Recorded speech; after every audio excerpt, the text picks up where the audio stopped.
عفوك إني للنور مدت يداي. السلام علیکم ورحمۃ اللہ وبرکاتہ۔ المصور جل جلالہ، صورت بنانے والا۔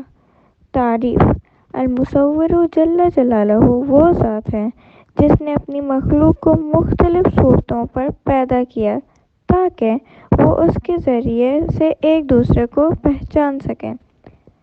تشریح: یہ اسم مبارک قرآن مجید میں صرف ایک مرتبہ آیا ہے۔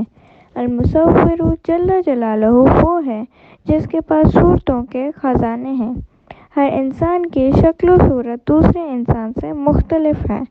اب تک کھربوں لوگ اس دنیا میں آ چکے ہیں، مگر ان کی انگلیاں اور ان کی لکیریں، انگوٹھے، آنکھیں، ابرو، بھویں، گال، ناک، کان، ہونٹ، دانت، ٹھوڑی ایک جیسی نہیں بنائی۔ جزاک اللہ۔